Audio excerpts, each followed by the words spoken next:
Jim Caldwell, speaking of rookies, the rookie head coach. For 8 years, he was the head coach at Wake Forest. Then Tony Dungy brought him to the NFL as an assistant at Tampa Bay. When Tony got fired there, he took him to Indianapolis, and he was the man in waiting over the last couple of years. The Tennessee Titans, one of the problems they've had this season, bad field position, both offensively and defensively. Second worst when they get the ball, second best for their opponents when they get the ball. And that's one of the reasons they are 0-4. Indianapolis is going to get the ball. TJ Rushing is back to receive.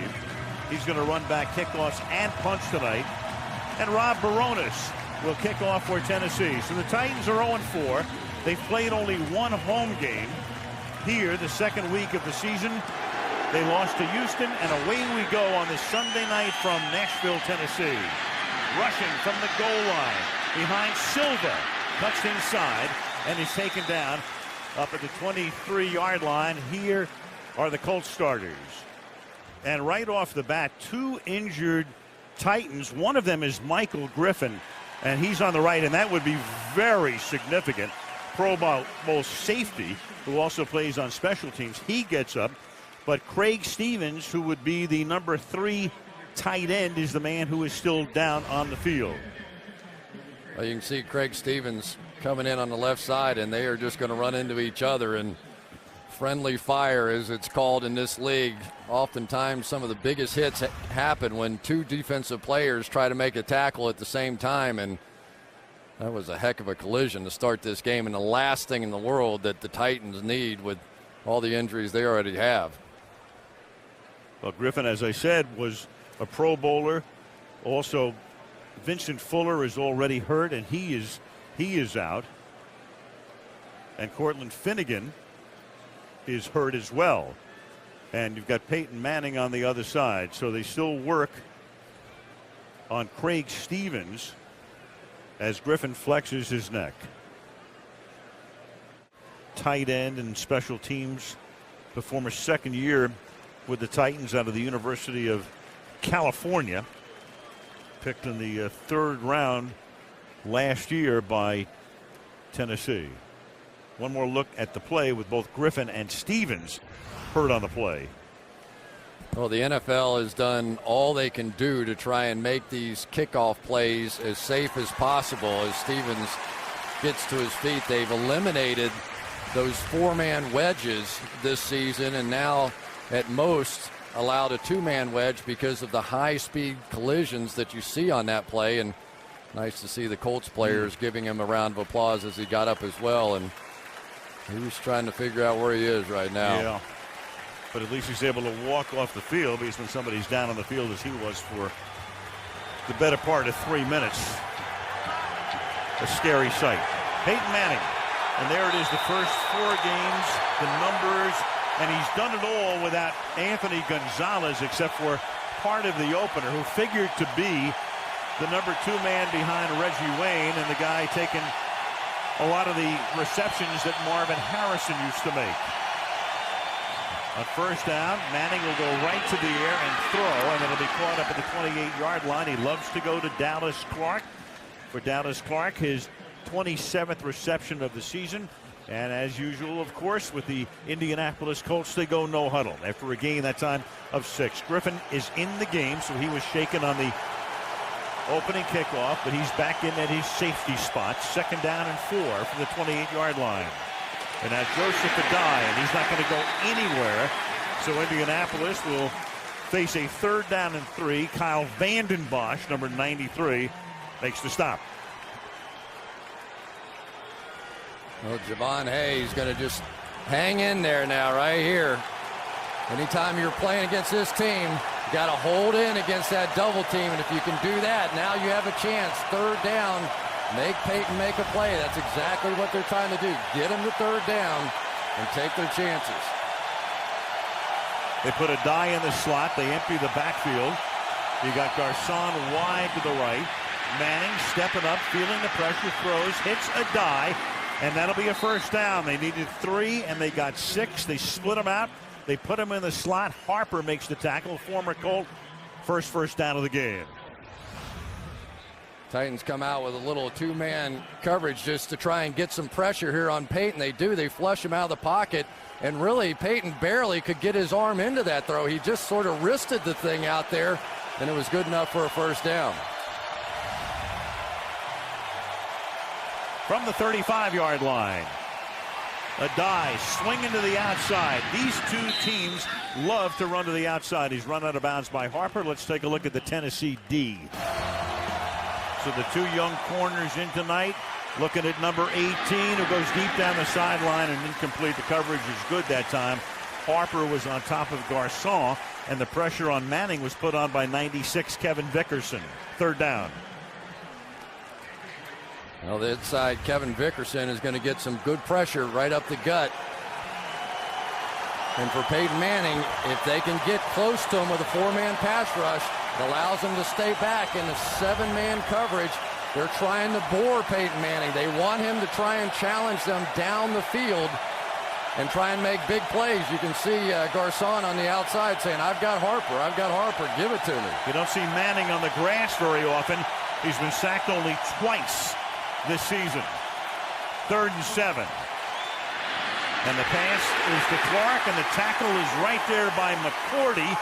So there is your rookie out of Rutgers, who stops Clark before he can get the first down. They get one first down, and now they're forced to punt. Well, they played almost the exact same coverage every time. They're just going to allow these rookie cornerbacks out there to sit in a cover two coverage.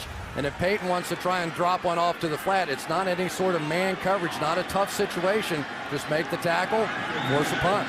The rookie Pat McAfee will do the punting. Mark Jones, recently re-signed, is going to let that one bounce into the end zone.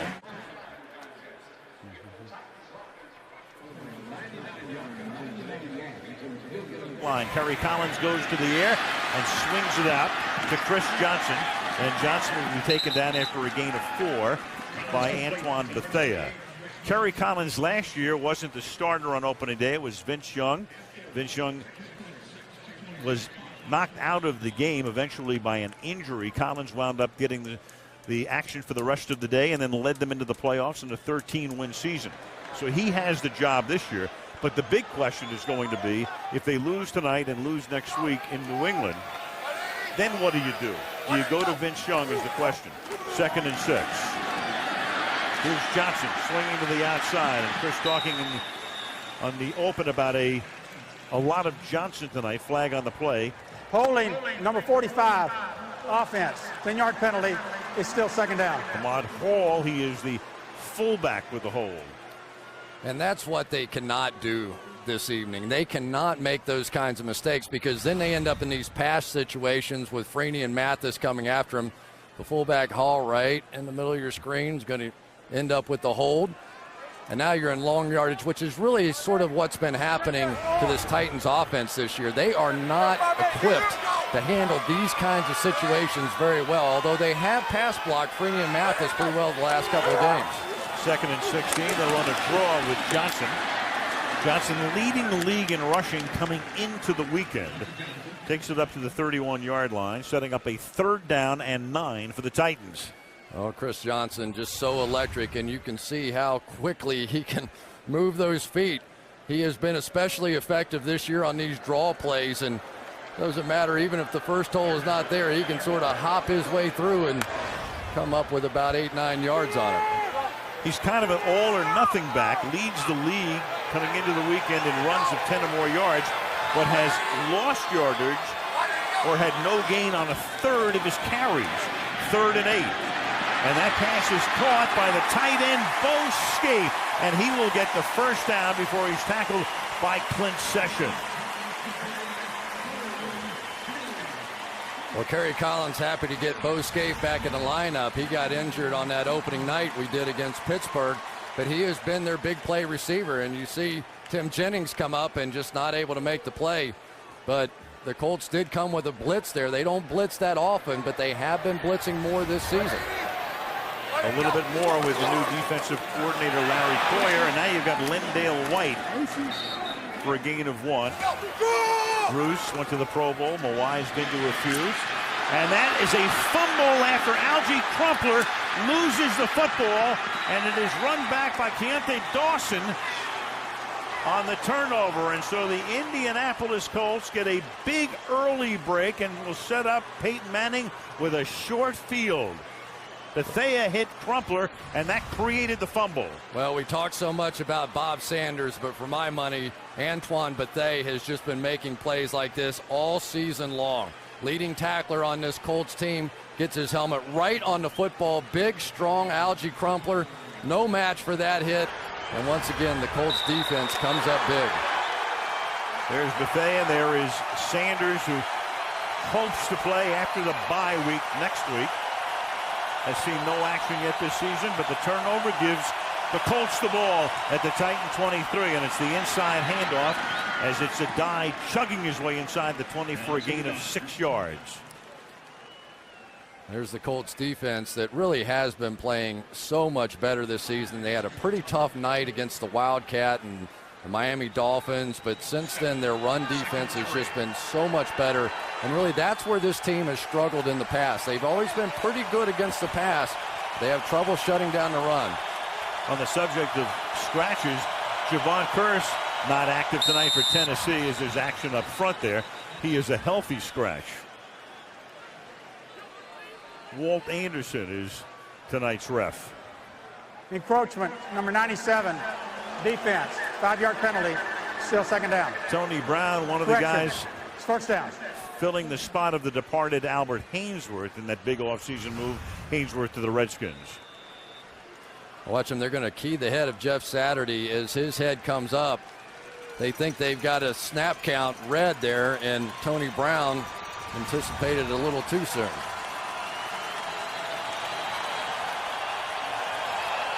Manning a first down out of the shotgun at the 12-yard line, flanked by Adai. Garcon comes in motion. Manning throws, and that's almost intercepted. He tried to get it over the middle to Gian Robinson, and that's Stephen Tulloch who almost had the pick. It'll be second down. Well, sometimes you have to try and find your secondary receivers. Gian Robinson really is just nothing more than a blocker, and it showed a little bit there. This one kind of wobbles out, and Gian didn't quite go for that one the way you would think a big, tough blocker might. They had all the stars on one side, came back to Gian Robinson, and he didn't make the play. 3 receivers now set to the left. Collie, Wayne, and Clark. The rookie Collie along the line of scrimmage. And out they go on the tree, and the pass is incomplete. The branches of the tree intended for Austin Collie, but Manning throwing it away out of the back of the end zone, making it 3rd down and 10. Vandenbosch put the pressure on. Well, Tony Hugo filling in for Charlie Johnson, who I thought was really playing well for the Colts. It's going to be interesting to see how Kyle Vandenbosch, their best pass rusher, is going to be able to do against Hugo instead of Johnson. There's Charlie Johnson there, who really was playing exceptionally well this year. 3rd and 10.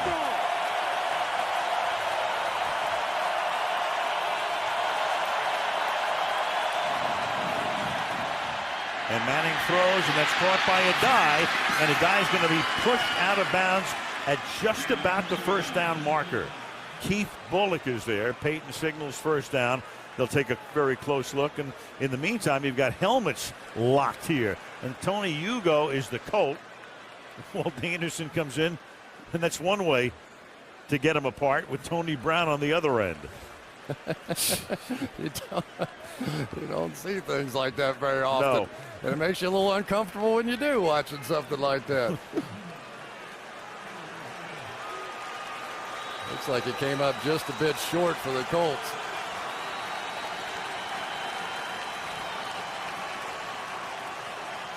And the official sticks tonight are on the far side, so they only have to bring them out about 2 feet.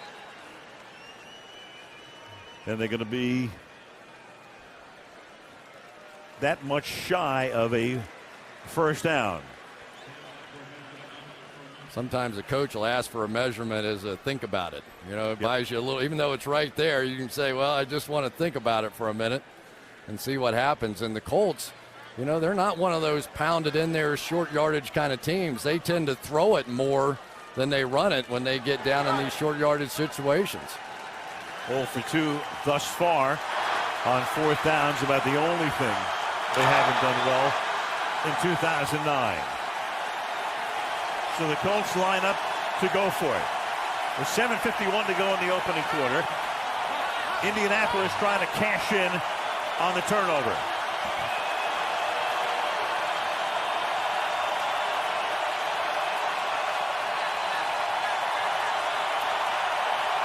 Manning, if nothing else, will try to draw them offside if he can. They snap it. He rolls to his right. He throws, and it's caught for a touchdown by Reggie Wayne. Reggie Wayne, one of the best receivers in the league, and now, of course, with Harrison not playing, Reggie Wayne, the clear #1, beats the rookie out of Hawaii, Ryan Mouton. Simple little pick play down inside, and all you're really trying to do is force that inside coverage guy to run over the top. Not illegal at all, even though you talk about it being a pick. Just very well done. It's a well-coached football team. They understand you can't make contact, but you can rub off and force that defender to go wide, just enough for the touchdown. Vinatieri for the point after. 7-0 Indianapolis, cashing in on the turnover. And Pat McAfee to kick off. He's a rookie out of West Virginia. He's their punter, and Vinatieri still their place kicker, but McAfee has the kickoff chores, and Mark Jones will bring it back up to the 17-yard line. So there it is, Favre, Marino, and Manning breaks that tie with Tarkenton, and they throw it to Hall underneath, and Hall picks up about 7. Let's take a look at the Colts defense. Notice Lacey and Bullitt went to the same high school. And on 2nd down, that is a hit and a half by Clint Session. No gain for Johnson. 3rd down and a long 2 coming up. Right from the middle linebacker position. Every once in a while, you're watching a Colts film and you go, who was it that hit that guy that hard? And I quit asking the question. Every time you see one of those hits, you know who it is. It's Clint Session. He's just one of those explosive guys that has the ability to knock people backwards. 3rd-year linebacker out of the University of Pittsburgh. 3rd down and 2. And Kenny Britt, their #1 draft choice out of Rutgers, who had a 100-yard receiving day last week, can't hold that one. 4th down, and they'll punt. Well, I tell you, even the guys that have been doing well, and Kenny Britt, goodness gracious. I mean, that's a routine, and that's been happening a lot. You know, Kerry Collins took a lot of heat in that Jets game for throwing 13 straight incompletions to end that game. I went back and watched that tape. He must have had 5 or 6 drops, dead cold drops, during the course of that finishing of that game. Reggie Hodges, who was picked up after Craig Hentrick was lost for the season, sends that one down, and running into his own man is rushing. The ball is loose. The Titans jumping around as if they have it, and the indication is they do. And so the Titans get a much-needed early break, with Jennings going back there and banging into rushing, losing the ball, and the Titans come up with it. Fair catch called for. You still have to make it. And then Jennings, trying to block his man, goes right into rushing. A great job that time by Mouton, who simply got out of the way and let Jennings do the damage. That's not fair catch interference if it's your own guy there running in to make the play. And I tell you what, it is a huge break for this Titans team. I mean, you know, you lose 4 in a row, and Peyton comes out, and they're turnover and score, and you need something, and they got something. This is only the 2nd time this season they've started a drive in opponent's territory. And it's a short gain underneath as Algie Crumpler, who lost the ball the last time he had it, and that led to an Indianapolis touchdown, makes the catch. That's a gain of 6. 2nd down and 4 for Tennessee. And it's so important for Kerry Collins to be able to stand in the pocket. When you watch him on tape, so many of his mistakes come when he tries to move out or he gets forced off the spot. He is a pure pocket passer. When he can stand in that pocket and make throws, he can do it about as well as anybody. 2nd down and 4 with the ball at the 32-yard line. Johnson will turn it around. You see a flag, which you'll often do after somebody goes the other way, because that line has to do the job for so long that normally somebody's in on a hold. Here's Anderson. Illegal block in the back, number 68, offense. It's a 10-yard penalty. It's still second down. A hold, a block in the back, whatever it takes, and that's Kevin Mawai. Well, you called it right. Kevin Mawai, the center, is just going to pull out and try and make a play here. But as soon as this thing turns back around the other way, he gets a little discombobulated. He tries to make a play and knock him off, but that's clear cut. Good call. And once again, as they start to get something going, they get a break and end up with a penalty.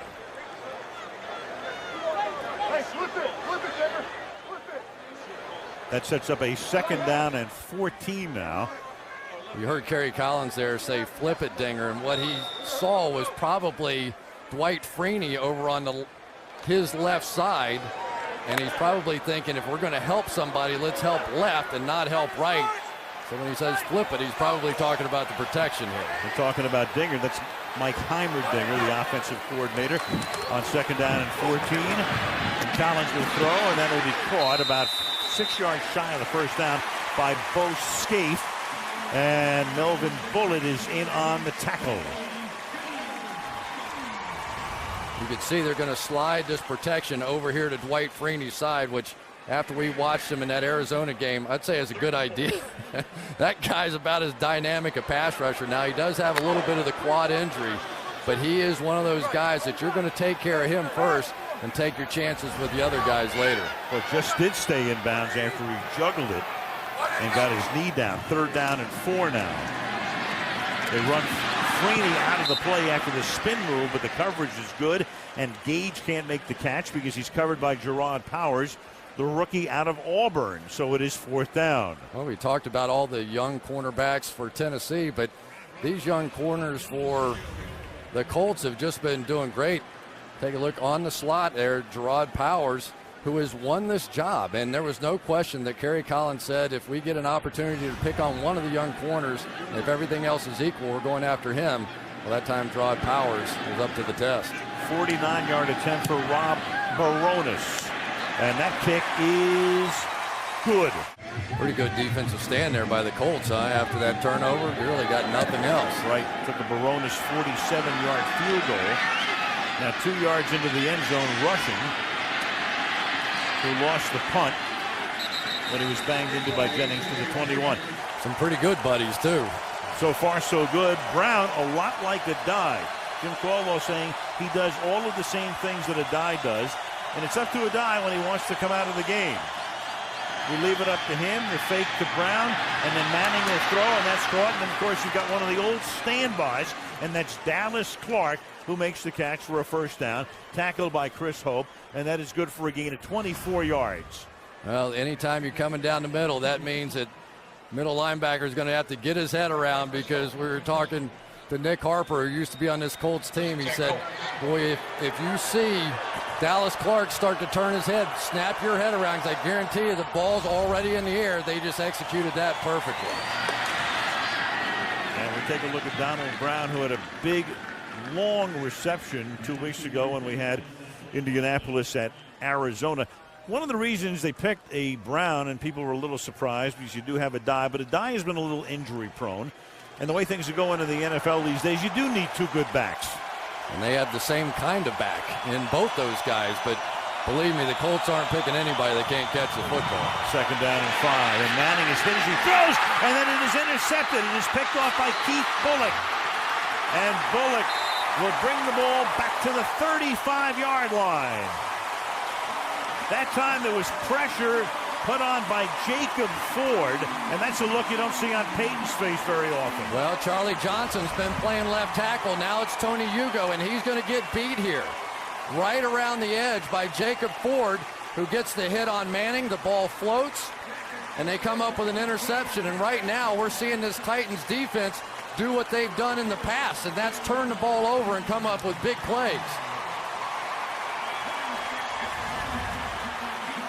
And one of the reasons that Hugo lost his starting job to Charlie Johnson, plays like that. Well, and he was inactive last week. He's been struggling with a knee injury, and you just have to wonder, how healthy is he because now Charlie Johnson can't go. From the 34-yard line, and now you've got Johnson cutting it back, and the speedy one gets rolled down after a gain of 4 by Antoine Bethea.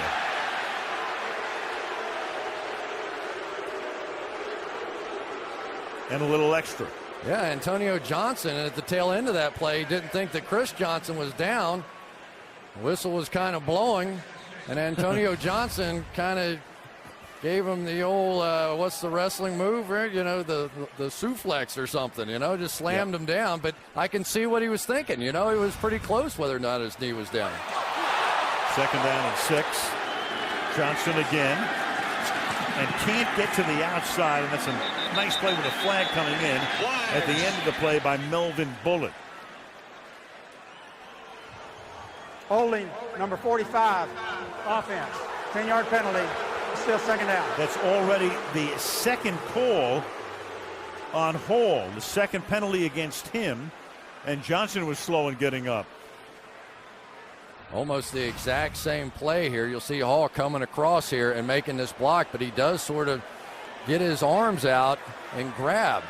There's Clint Session, and when you stick that arm out, you're going to get that call. Good call by the officials. And then Johnson goes down, and he came up limping, and so he's on the sideline. Lendale White is in the game, and it's 2nd down and 16 and a whistle. Boy, oh boy. False start, number 12, offense. 5-yard penalty, still 2nd down. Justin Gage. Just atrocious so far is what this Titans offense has been. I mean, they have been set up in some great opportunities, and every time they get a chance to make a play, they have another penalty that drives them back. This team desperately needs some confidence, and they're not getting it right now out of their offensive bunch. So they go from 2nd and 6 at the 30 to 2nd and 21 at the 45. And White can only pick up a couple of those, and then you've got some extracurricular stuff here with Jake Scott, the ex-Colt, engaged with a couple of his old buddies. And Johnson ready to come back in. And that call by Mike Heimerdinger did not sit very well with the home folks. Backed up 2nd and long, and then went off up the middle, and they didn't like it. They really need to come out of here with something. They needed about 10 yards to have a chance at a field goal. 3rd and 19. And now you've got another flag.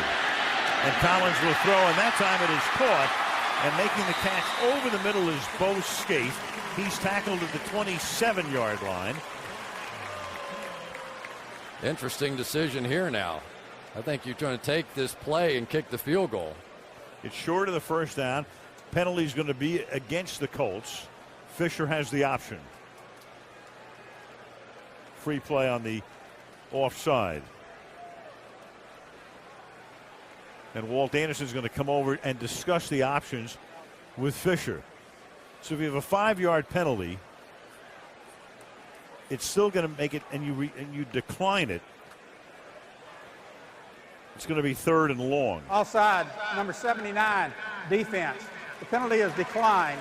It'll be 4th down. You're trading a 4th down and 2, which is what you're accepting, as opposed to, I think it would have been 3rd down and 14.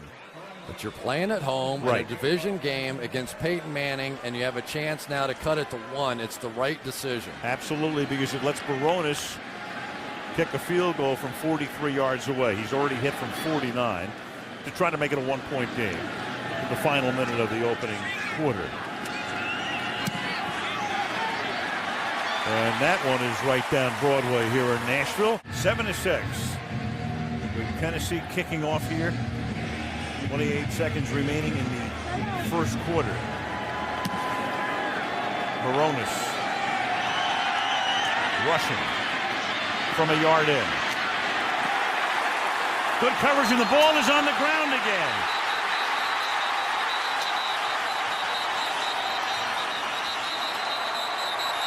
And they're going to say that it was down, and it will not be Tennessee's ball because the official comes in, will mark it down at the 18-yard line. Mark Jones hit him. Here comes the ball. If his elbow goes down before the ball goes out and you saw somebody flashing through, then he would be down. On the field, the runner was down by contact. It's first down.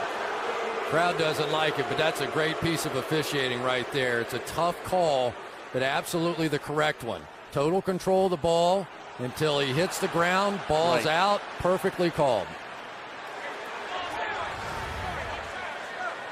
And obviously Jeff Fisher taking a close look, as is the coaching staff upstairs. And he knows that it's a wasted challenge and that the call was dead right. A lot of pressure on those coaches upstairs to get it right as well, and they did by telling him not to throw that flag. That would have been a third turnover for the Colts in this quarter. And Adai can't get out of the backfield as he's spun down by 95, William Hayes. And the Titans at the moment looking like anything but an 0-4 football team. That's a loss of 7. Second down and 17 for the Colts.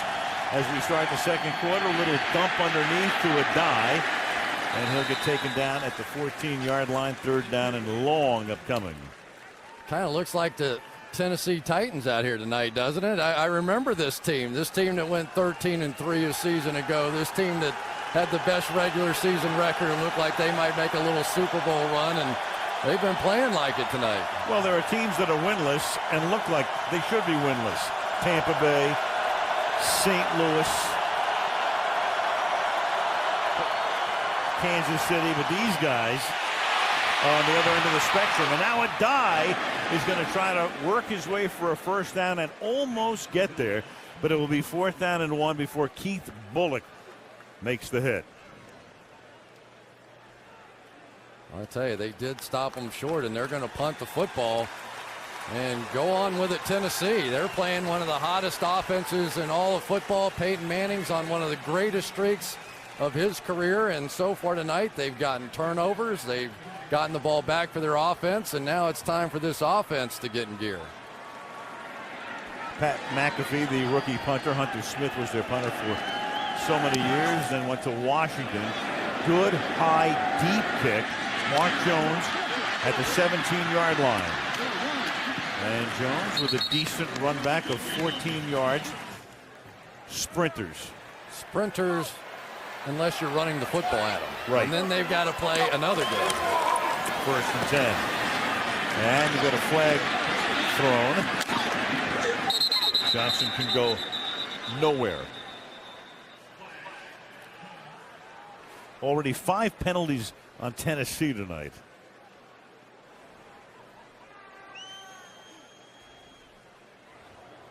Holding. Defense. It's a 5-yard penalty. First down. And finally, the first penalty against Indianapolis. First accepted penalty. You know, Chris Johnson's exciting, but sometimes you just have to hit this thing. These defensive ends are going to come up the field, and Stewart does a nice job turning him out.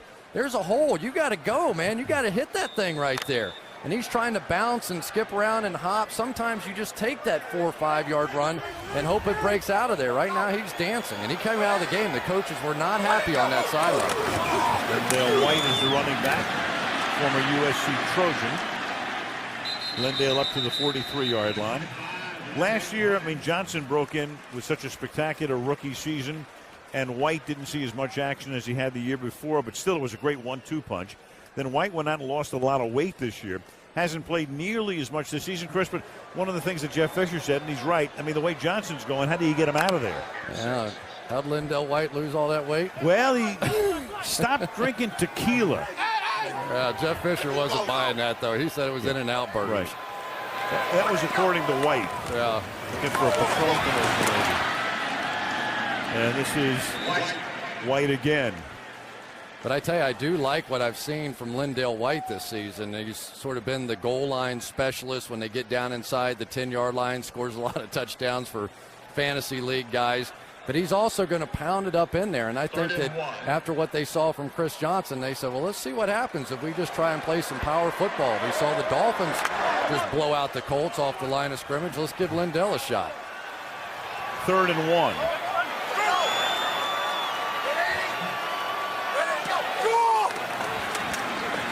Collins on 3rd and 1, too deep for Gage. He'd gotten behind the rookie corner Jacob Lacey, so they go to the air. Incomplete, forced to punt. Not too bad that time by Jacob Lacey, who has played his way into the starting lineup. Gets a shot, little double move. He actually gets fooled, and they just end up missing this play. But they're going to take their shots at these young corners. But there they were, 3rd down and 1, and they're throwing a deep ball. They're trying to get a little creative on the offensive side. That one backfired. Reggie Hodges. T.J. Rushing is back there, who already coughed the ball up once because Jennings ran into him. That's a low snap, but Hodges gets it away. And then he almost fumbled on the kickoff, calls for the fair catch and secures it. Andrea talking at the top tonight about the rookie corners. Jason McCourty, 6th-round pick out of Rutgers. Brian Mouton, who's out for the moment, out of the University of Hawaii, 3rd-round pick. And you've got Cortland Finnegan hurt. And that's a big blow to them. He went to the Pro Bowl last year. 1st down from the 19-yard line. The fake to Garcon on the end around. Then underneath, it is Brown. And that's a lot of movement and a lot of action and a lot of faking and no gain. Flag down. I think you had a block in the back. Illegal block in the back, number 78, Yeah. offense. Half the distance to the goal, it's still 1st down. That's the right guard. That's Mike Pollock. Well, Mike Pollock came over there, and they were doing all this tricky stuff, sort of faking here and faking reverse and throwing screens, and Pollock just came out and drilled the guy right in the back. So once again, a little bit of good fortune for Tennessee's defense. Half the distance makes it a 1st and 19 from the 10. Brown on a draw. And the rookie out of Connecticut, 1st-round pick, stopped by Nick Harper. These two teams really know each other because they've been 1-2 in the AFC South for so many years right now, and they know each other inside out. And Peyton Manning wants to hear inside out. There's Nick Harper, who used to play for the Colts, and he said he was stunned when he got here. They had 90% of the calls, 90% of the audibles, of the signals, of whatever Peyton Manning was doing. And he said, you know what? I found out it really doesn't matter at the end of the day. You still have to stop him. And vice versa. Each team knows the other as well as you can. 2nd and 14. And that's caught up at the 20-yard line. Caught by Clark. Tackled by Tulloch. And it will be 3rd down and 8 for the Colts. You know, Jeff Fisher, to follow up on that, was telling us that this crowd noise sometimes works against them. He said, we know what Peyton Manning's calling. We understand the signals, but our guys get so loud in here, we can't hear it either, so it doesn't end up helping us. 3rd and 8.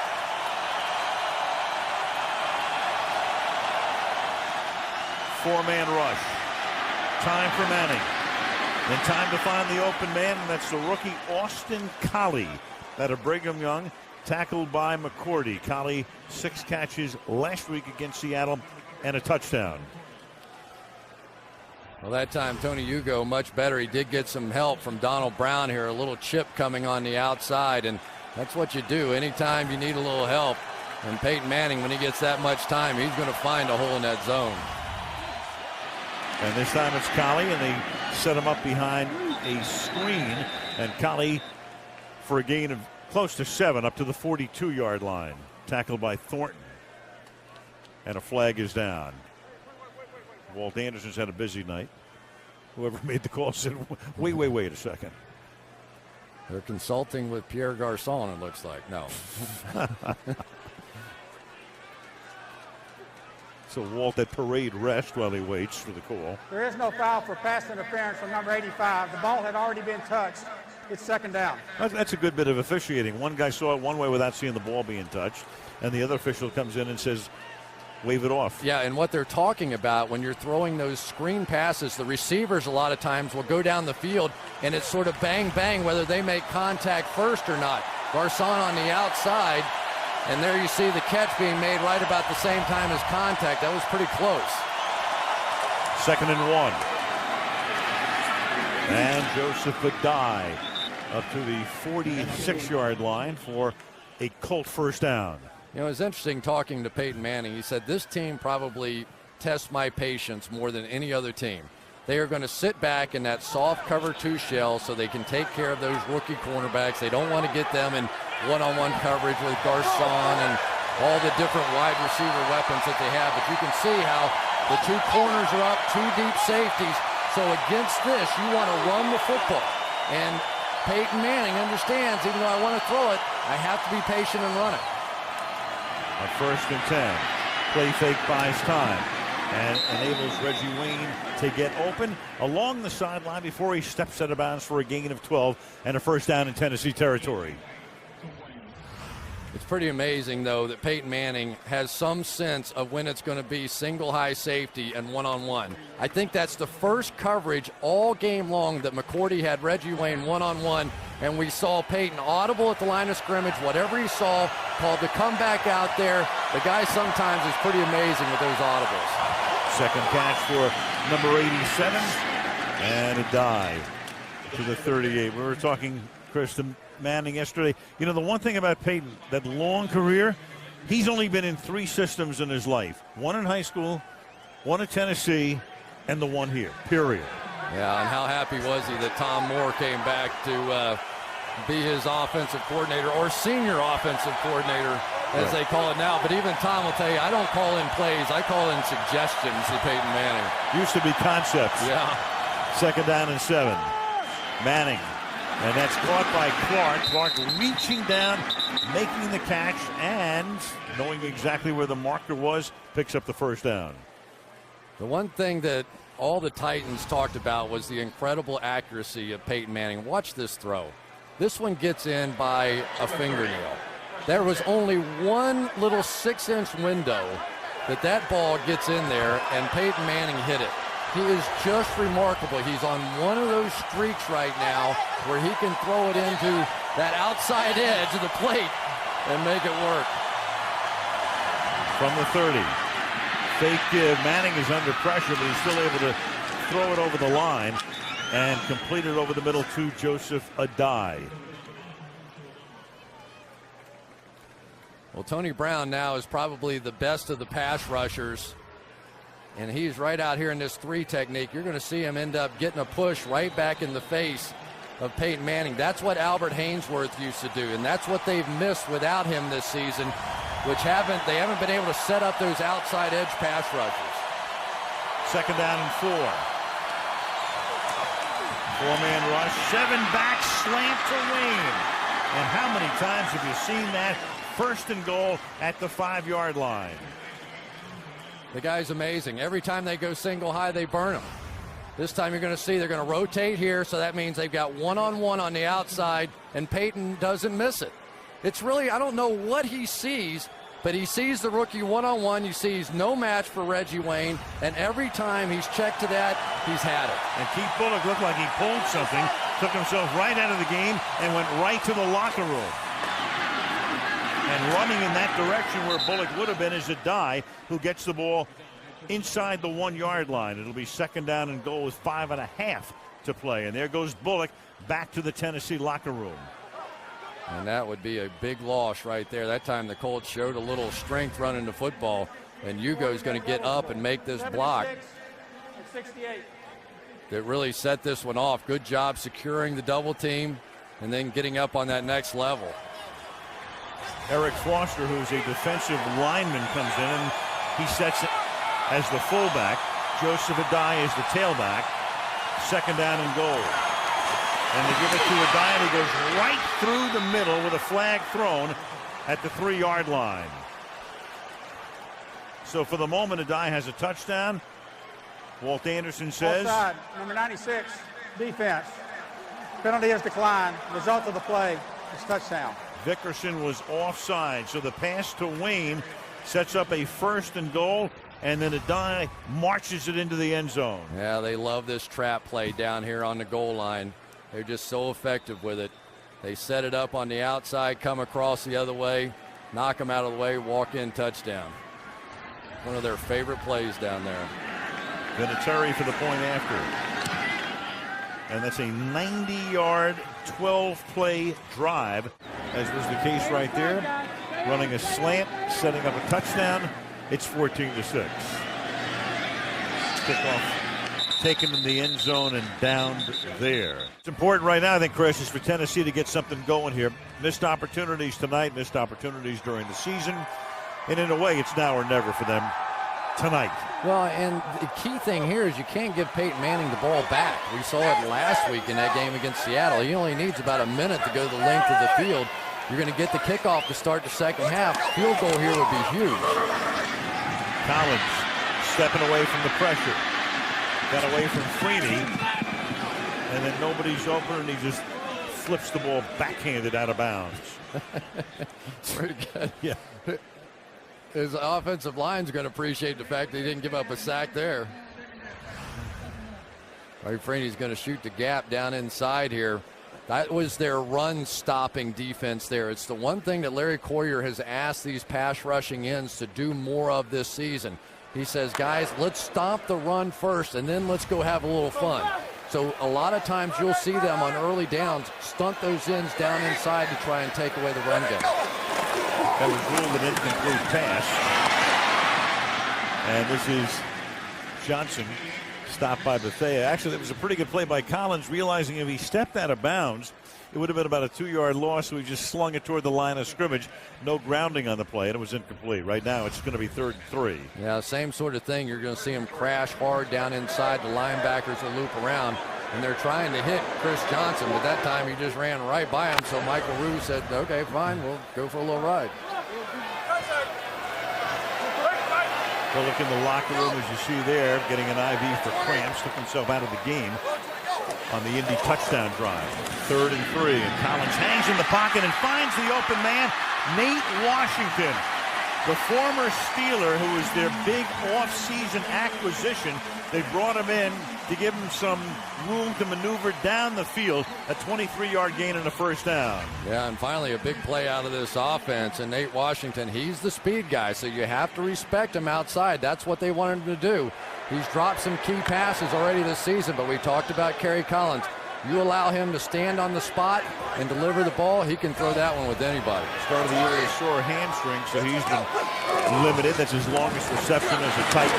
And now Johnson will get thrown back after he reaches the 47-yard line. Powers in on the hit. Yeah, that was well described there, Al. It was thrown back, and that's what happens to him sometimes. You know, Lindell White hits that pile, and it moves forward 2 yards, and you're 2nd down and 5. You know, Chris Johnson hits that pile, and he goes the other way, and it's 2nd down and 7, and there is a significant difference in this league. Throwback is always good for the defense. Yeah. 2nd and 7, the ball is at the 47-yard line. Collins checks it off underneath, and then it's dropped out in the flat. Powers was there with Johnson, and Johnson may be starting to look upfield an instant too early, dropping it. 3rd down and 7.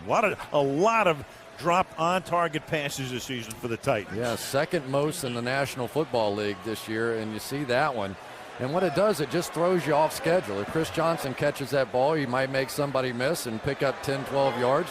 Now it's a very key moment in the game, because you don't convert here, you're punting it back to Peyton with about 2 minutes plus to go, and that's tough. If he doesn't beat your guys' time, we're taking away his NFL pension. You guys. I don't know. We got time with a calendar. There was Unbelievable. There was Bullock back on the bike as he gets ready to come in defensively. But right now they're trying to convert on a 3rd down and 7, and that pass is caught. And then trying to get the first down, and let's see where they spot the ball, is Nate Washington, and they're going to put the ball right at the 40-yard line. And of course, it's easy for Nate to signal first down, but will the officials is the question. And Walt Anderson says it is a first down. Boy, sometimes football comes down to just one man against another man, and Washington hooked this one up about 2 yards short of the first down, and he knew it. He had to turn and fight his way up the field. Clint Session gave him a great shot, but he spun out of that thing and picked up the first down. Big play by Nate Washington. Johnson is the running back as we tick down to the 2-minute warning.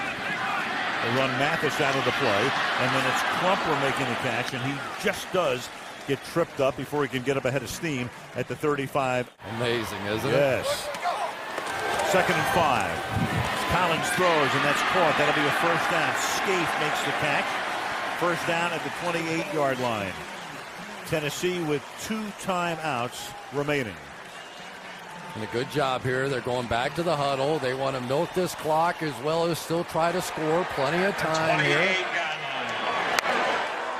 Yeah, when you have Peyton Manning on the other side, you want to get everything out of the udder. You're darn right. Don't give him any time.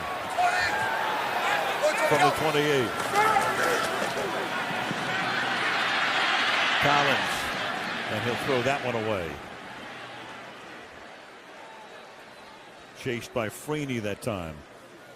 Well, we saw Dwight Freeney with this spin move inside, but this time the guard, Eugene Amano, is going to end up coming out here and picking it up. That worked against Ruse, but Amano got just enough of him to allow Kerry Collins to get out of there. It's a good offensive line, really is. They've done a nice job against Freeney and Mathis, not just so far here tonight, but in the last few games that they've played. 2nd and 10 from the 28-yard line.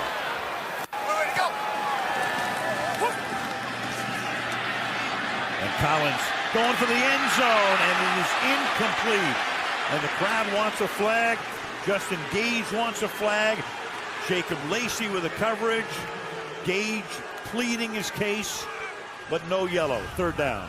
How about Jacob Lacey, a free agent, undrafted this year, now the starting cornerback. Times this one out perfectly. There's no interference. That's just a tremendous defensive play. They've been so impressed with him. Remember now, Kelvin Hayden's out, Marlon Jackson's out, so they're being forced to be tested with these young kids. And I tell you, they said, we don't care. We think these guys can play, and they are proving it tonight. Lacey giving away 6 inches. 3rd down and 10. Here come the Colts on a rare blitz, and the pass is incomplete. Tim Jennings covering Gage on the play. The Colts blitzing more than ever this year with the change in defensive coordinators from Ron Meeks to Larry Coyer. Yeah, you're going to see all the action coming in here now, because this is what they're trying to do. Not only are they trying to free up those guys, but they're also trying to create more one-on-one situations for Freeney and Mathis so that they're not always getting double-teamed. When you blitz, obviously, more one-on-ones for everybody across the board. Here's a 46-yard attempt for Baronis, who's hit from 49 and 43. And that one is good. But a minute 4 left for Peyton. Yep, 64 seconds, and not that he even needs them, 3 timeouts. Well, we saw him last week right before the half go about, I forget what it was, 78 yards in 79 seconds, one of those kinds of things, and one of the most efficient 2-minute drills that I've seen in a long time. You know, they're so efficient. They do things like when a guy catches a pass, instead of handing it to the side judge, the receiver will run it all the way to the umpire, because the umpire is the guy who actually places the football down. I mean, they rehearse everything with this 2-minute drill. That is paying attention to every detail. Last 3 road games, there are the numbers for him. A perfect rating is 158 and change. And so Peyton Manning, great at home and just as good on the road throughout his career for the most part. I don't think the crowd noise bothers him, do you? Yeah. He said, you know, as he said the other day, he goes, I always wanted to just once go out there when the crowd was really going crazy, just kind of wave to them to be quiet and see if I could trick them. You know, right. You don't know. They might get confused. Right. He was talking about in Indianapolis, it's almost too quiet, because he watches the television tape, and it gets so quiet in Indianapolis when they have the ball, you can hear everything. And, of course, that's of some benefit to the opposition when they listen to it. Well, and don't forget that this guy now is from the University of Tennessee. So when he shows up here, everybody tells him the same thing. Hey, listen, we love you, but you're going down tonight, you know.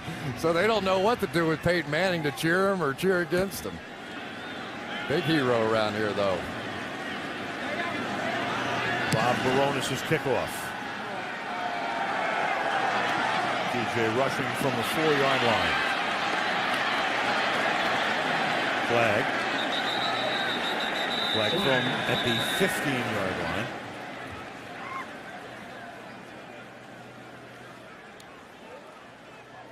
Unsportsmanlike conduct on the receiving team, the formation of an illegal wedge, number 67. Half the distance to the goal. first down. To change that this year, you can only have 2 guys in the wedge. Well, we talked about it earlier. They're trying to do this for player safety. Let's see if they end up with a 3 or a 4-man wedge here. They're going to call that a 3-man wedge, and that is an unsportsmanlike conduct call. And the officials, we met with them before the season, they said, we know guys are going to try and fudge this thing on us. Mm-hmm. And that time they got the call. 2.5-man wedge. So a 5-point lead. First down. They'll start from the 7-yard line. And Manning will begin with Clark. Clark up to the 15-yard line. And another flag here. Personal foul. Roughing the passer, number 93, defense. Contact to the quarterback's knees. 15-yard penalty. First down. That's Kyle Vanden Bosch. Well, obviously, after the Tom Brady injury, they're going to protect these quarterbacks. Vanden Bosch going to spin down after he gets chipped right into the knees of Peyton Manning. And they are not going to allow you to spin and make initial contact at or below the knees. Guys are the money of this league. Now Manning hit as he throws, and a dive trying to get out of bounds, and he does at about the 37-yard line. I'll tell you, though, I've seen Peyton Manning getting himself up off the ground more in this game than I have on anything on tape this season. So we've seen it before. San Diego back in the day when they had success against this offense, they were hitting Peyton Manning, and the Titans are getting there tonight, just a little late, though. Second down and 4 from the 36-yard line. Manning hit as he throws again. Here's a dive up to the 39-yard line. Indianapolis will, at this point, take a timeout. Vanden Bosch put the pressure on, and Indianapolis uses its first timeout. Joseph Adai is going to get a chip and slow down Kyle Vanden Bosch just a little bit here, but then Vanden Bosch still gets to Peyton Manning, and afterwards he can't believe he didn't get the sack. He's in there, he's going down low, and he looks up and he says, I got him. I don't got him. It drives you crazy. You can't get to this guy. You can't get to Peyton. You can't get to Eli. These guys are just so hard to sack. They're 1-2 in the league, fewest sacks per pass attempt. But they are getting some hits tonight. You know who loves that is Mama, Olivia, right? No doubt. When your 2 boys have only been sacked 4 times in 4 games, that's pretty good. 3rd and 1.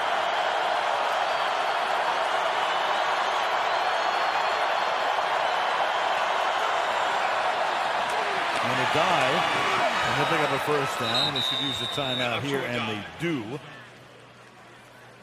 So at this point, the Colts picking up the first down. Manning needs about 25 yards to make it a makeable field goal for Adam Vinatieri. You know, you made a good point earlier today. We were talking about, the Colts and everybody saying how great they are.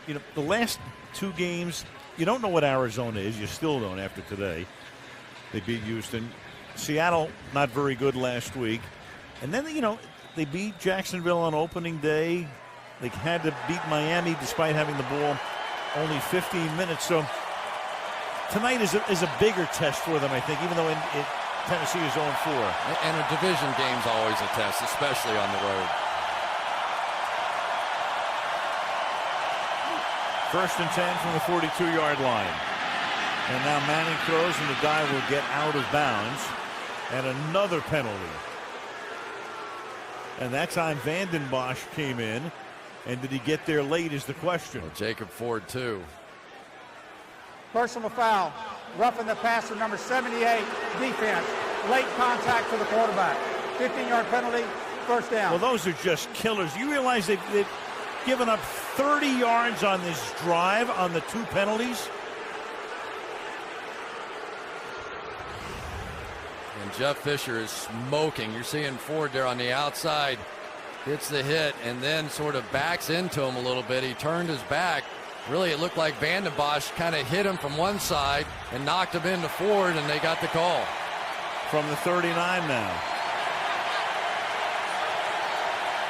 Colts have 1 timeout left. Play fake. Over the middle. And he It's Collie, and Collie bangs his way through the defenders with some bad tackling into the end zone for a touchdown. 39 yards.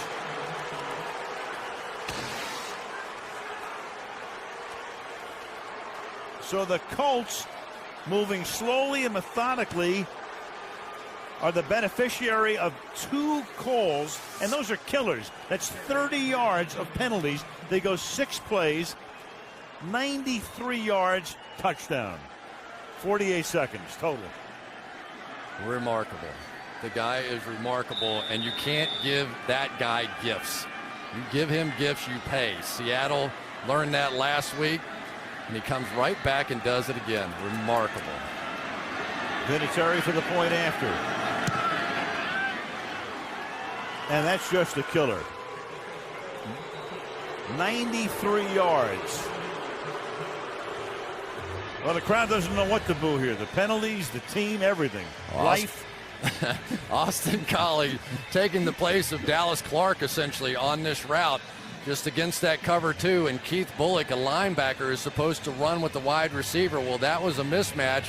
Peyton Manning saw it, and he got out there and made the play. Reggie Wayne, what did he tell us this week about Austin Collie? He says, on my off day, sometimes I'll go in and watch some film. He said, by the time I get there, Austin Collie's already seen 5 hours worth of it.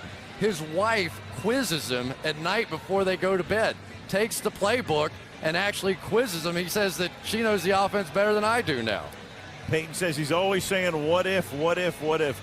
Here was the roughing call with Vanden Bosch, and then the dual hit there, Ford coming in as well. And that, of course, drew the ire of Jeff Fisher to be followed by a touchdown pass. Yeah, and Jacob Ford did. He gave him a little shot with his shoulder, and they got him. But that is the second week in a row now, with about a minute to go in the half, that Peyton Manning has taken his team. Most coaches, Al, when they're backed up after that penalty and had the ball, inside the 10-yard line there, they're going, let's run it 3 times, punt the football, and get out of here. But it's unbelievable. Peyton Manning goes that fast in a minute. Right. And you can't make mistakes along the way. I mean, he's gonna pick apart your defense. You know that. And then you have 2 personal fouls.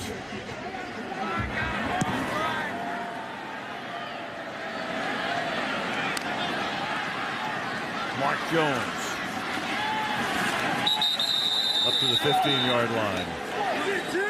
You know, we joked about it, but it came true again. We were saying that, you know, the Titans kick the field goal, that's great, but they leave a minute on the clock, and it's too much. Too much. Yeah. And they even, didn't have to use all of their timeouts, just 2 of them. For Manning, we've seen him play better than tonight. I mean, this is not one of his 5-star performances. And then you take a look at the statistics.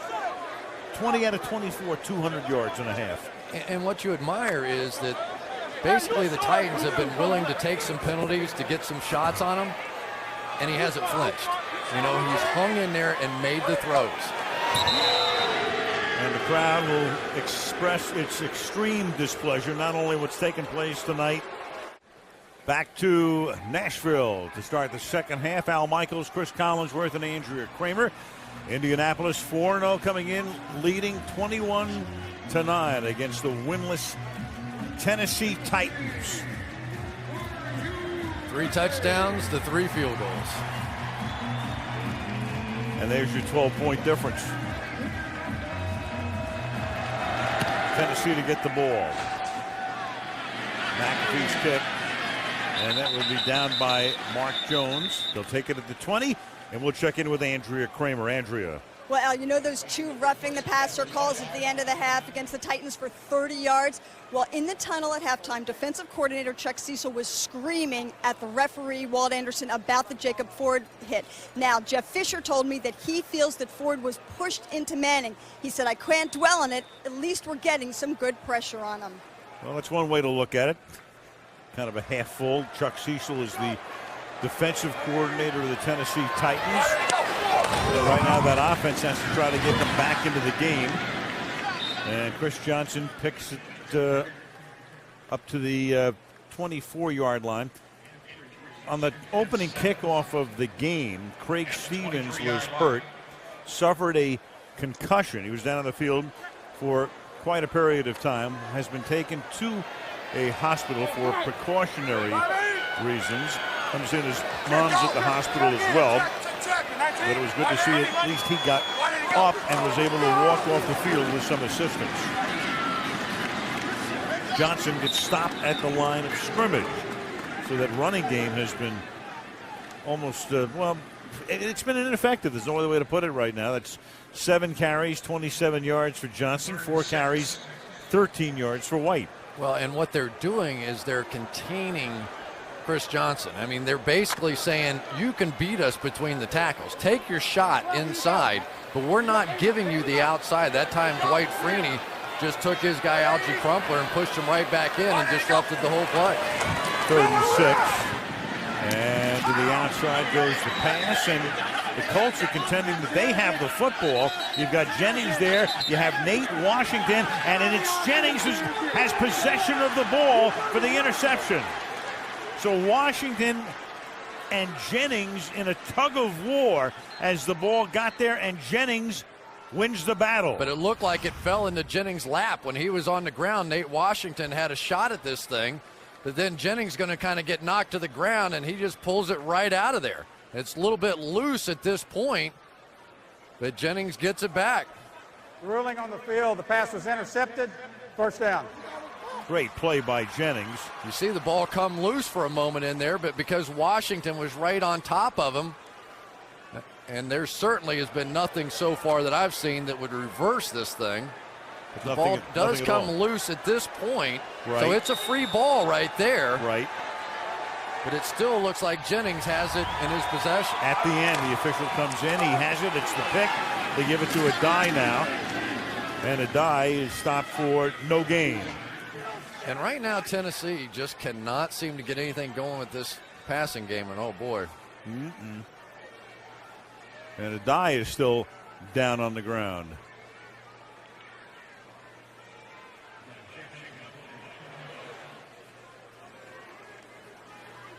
Joseph Adai, who's missed a lot of time over the last couple of seasons, is able to get up. Take a look here.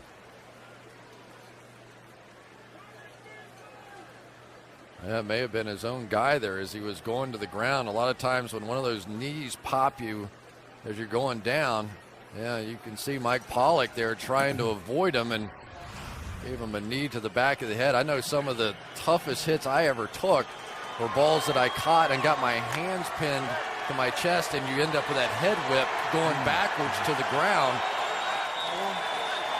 Really hurts.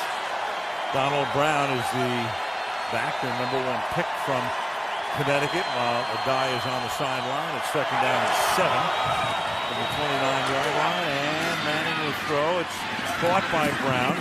Brown trying to get to the marker for the first down, and he's close. It's either a first down or 3rd and inches. And he's across the line. It will be a first down. Well, I've really been impressed with Donald Brown. He was a second-team All-American. Very nice young man.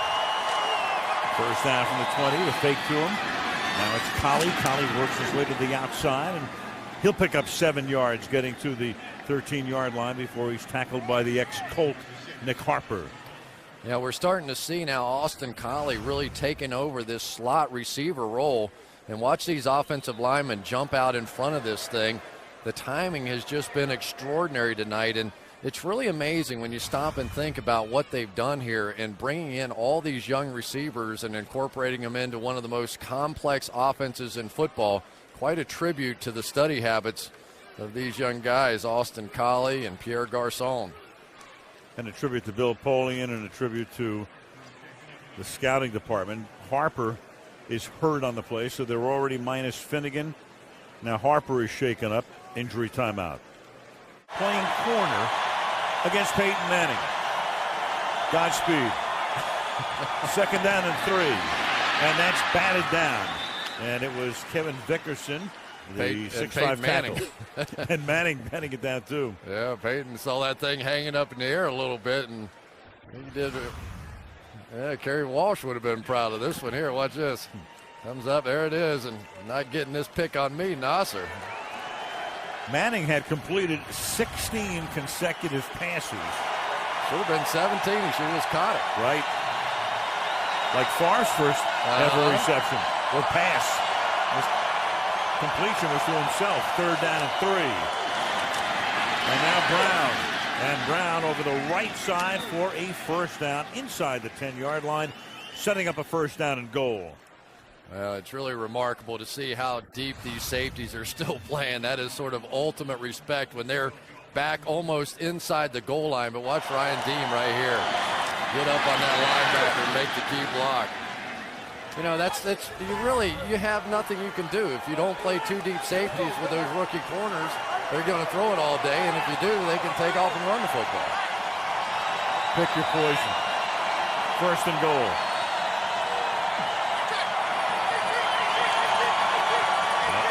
Sees something. He sees a safety creeping. Well, and he almost had a free play. Vanden Bosch came across unimpeded to the quarterback. You've got a couple of flags on the play.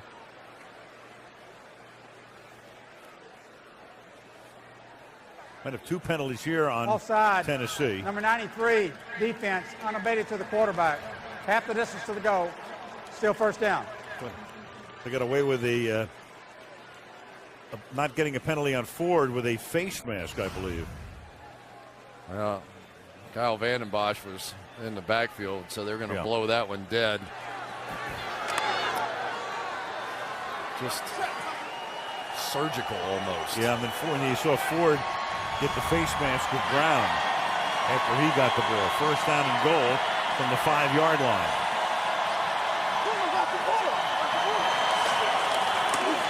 Inside handoff to Brown to the 2-yard line, and a flag at the end of that play.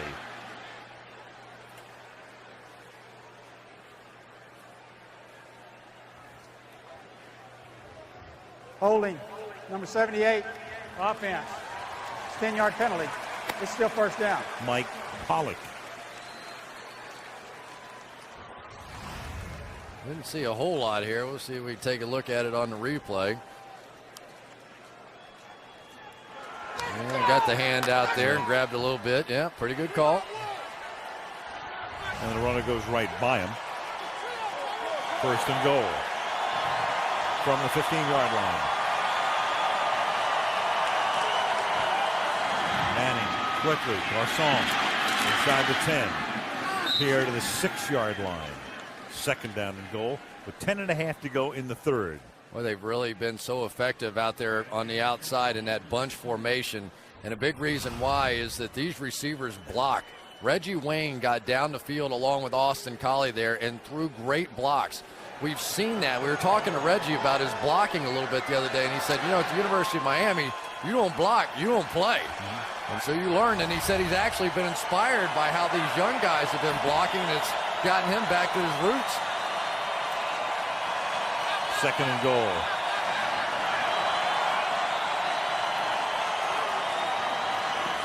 Off the fake to the end zone. Austin Collie with his 2nd touchdown of the game.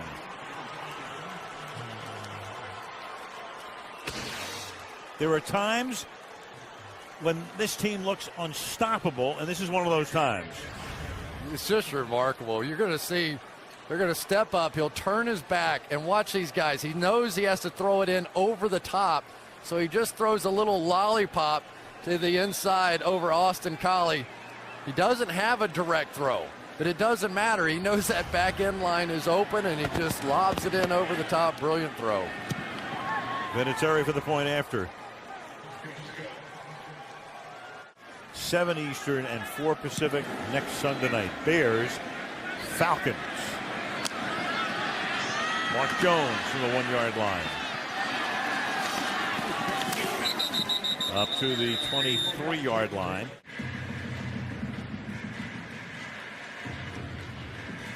Jim Caldwell, rookie head coach, 4-0, and right now a big lead in this one. And since 1970, since the year of the merger, the coach is starting 5-0. Chuck Knox did it with the 73 Rams. Red Miller with the 77 Broncos.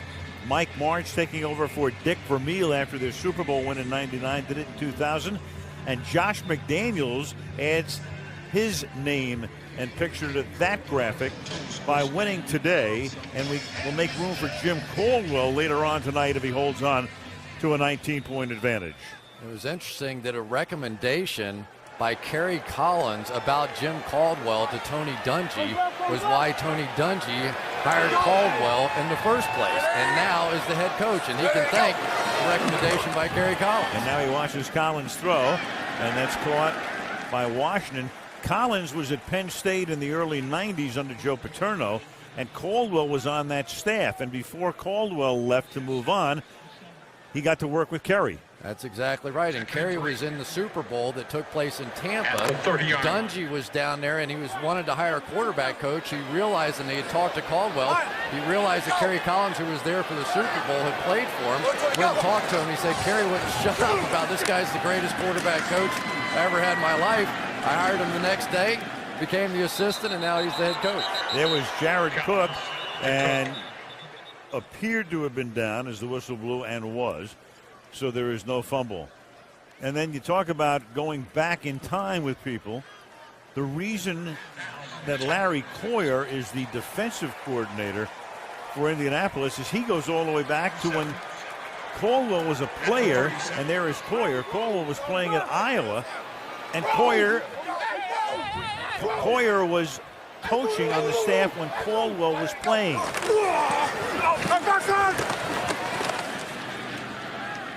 And then to the 40-yard line for a gain of 3. So you've got Coyer going all the way back to the 70s. And then when Caldwell got the job, the one thing he knew is he wanted Larry to come in as his defensive coordinator. Coyer had been at Denver and then had gone to Tampa Bay, and he brings him up from the Bucs. Yeah, and he said the one thing that you knew about this guy was he was going to stop the run first, and that's what it was that Caldwell liked the most about him. He said you go back to even Denver when they were playing well on defense and stopping the run, Jim Caldwell was their coordinator. And Chris Johnson pays the price after a short gain on that flip. Chris Johnson may give it a no moss here pretty soon. He's been getting ripped pretty good on the outside. And I'll tell you, I remember watching the tape against the Miami Dolphins, and this Colts defense was getting just blown off the ball with that wildcat formation. I said, oh boy, this is not going to be a good year for them defensively. Well, since that game, that was a wake-up call, and they have just simply turned it around, stopping the run. It's allowed them to play safe in the secondary now with some of those young corners. 3rd and 3 from the 45-yard line. And here they come. They almost get to him. And then Collins throws it up almost for grabs and lucks out into Justin Cage being in a position to make the catch despite very good coverage. Freeney that time forcing Collins back and back. It's a 7-yard gain and a first down. Freeney's got to be going nuts. How did I miss him here? He goes right through Ruse, throws Ruse into the quarterback, and just simply doesn't get there. And then Kerry Collins throws up a prayer. Please. There you go. Yep.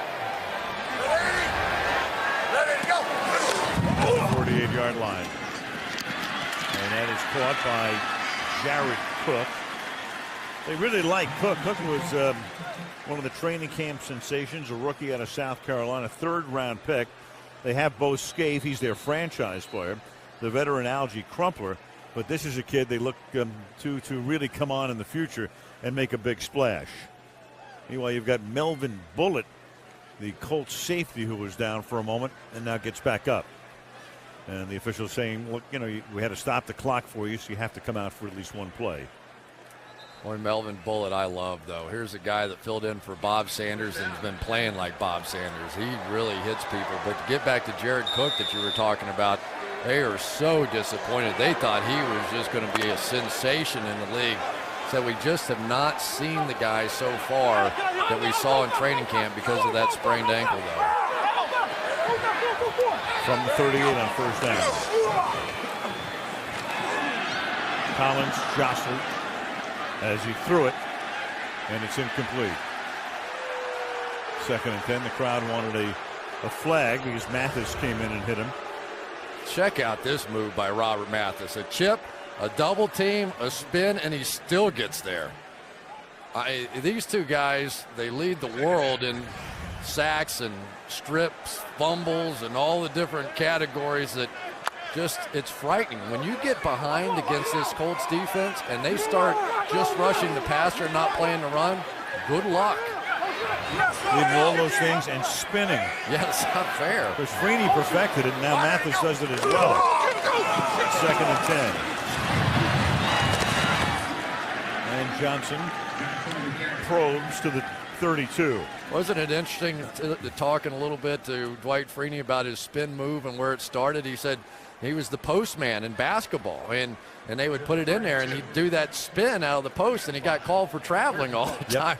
And he said it just wasn't right. But in high school, they told him, you can't spin, don't spin. And then he got to college, they said, don't spin. And then he would do it in the game and get sacks, and he'd say, all right, nobody else can spin, but Dwight can spin because he was so good at it. And now Mathis can spin as well. Yeah, everybody's spinning. 3rd down and 5. And Collins' pass into traffic. Incomplete. Intended for Kenny Brett and Jacob Lacey, that the rookie. And, you know, Bill Polian and that whole group, they've drafted so well. And then, I mean, they even go into the free agent market, the rookie free agent market, and come up with a kid who's good enough to play as much as he had over the first 5 games. And Kerry Collins, that rush is starting to get there a little bit. You see him kind of fade out of that throw? Yep. And when he does that, he is not good. Baltimore got to him in that playoff game like that a season ago. He started fading away and making big mistakes. Nothing to do but go for it on 4th and 5 in this circumstance. And that pass is no good on NBC. And you've got a full start. Number 71, offense, 5-yard penalty. Still 1st down. Brian Dean. Jim Schwartz has been the defensive coordinator here. He got the Detroit job. So they elevated Chuck Cecil. And with the exception of Albert Hainsworth, basically the same guys come back. But like a lot of other folks right now in Nashville starting to come under a lot of fire as Brown takes it to the 33-yard line. You know, talking to Keith Bullock about it, he said, you know, Jim Schwartz, when he took over, that wasn't a comfortable transition time either. But the thing that makes this one doubly hard now is that this was a 13-3 team. This team had the best record in football a season ago, and they did it on the defensive side. After 4 games last year, they'd given up 46 points and were 4-0. After 4 games this year, they'd given up 108.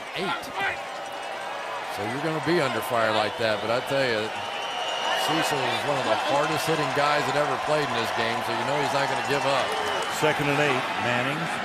And it's dropped by Brown. When you look at their losses, Chris, they played well defensively opening night against Pittsburgh. Baronis missed 2 field goals, otherwise they might win that game. They didn't play well defensively against Houston, giving up the lead. Special teams really did them in the Jets game. And then last week they just went belly up against Jacksonville. And there it is. Nick Harper is now out with a broken right forearm. So you've got Harper out. Finnegan didn't play tonight. Rookies at the corners. Vincent Fuller, who plays a lot in the nickel, is also. And Manning throws to the outside, and that's caught by Brown. And no reason to send Peyton Manning a Christmas card this year. You already did. I mean, this was, as a group, as good a secondary as there was in the league last year. Cortland Finnegan, Michael Griffin, Chris Hope all went to the Pro Bowl a season ago, and Vincent Fuller, their nickel guy, was just outstanding. I watched him on tape against the Colts last year, and he had a great game. And when you don't have your horses, you're not going to stop Peyton Manning. Pat McAfee drafted in the 7th round out of West Virginia to become the Colts punter with his 3rd boot of the night.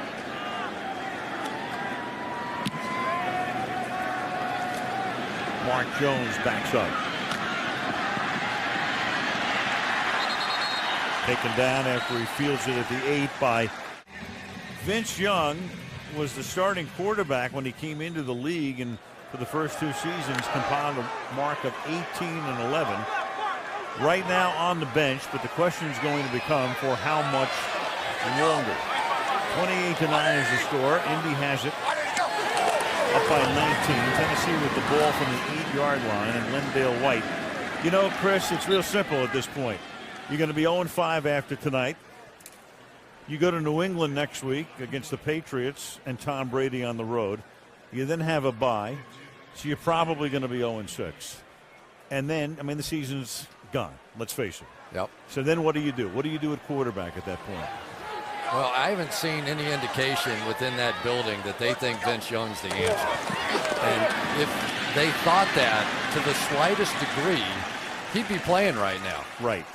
That's Kenny Britt making the catch. Yeah, and so now you have to start thinking, okay, Kerry Collins is getting up there and towards the end of his career, and if you don't think Vince Young is the answer, then the good news is you're losing a lot of games. Because now you're thinking about drafting a quarterback at this point, and it's a little unsettling. But at some point this season, they have to find out what Vince Young has. I mean, a winning record on a quarterback that young usually buys you a lot of opportunities.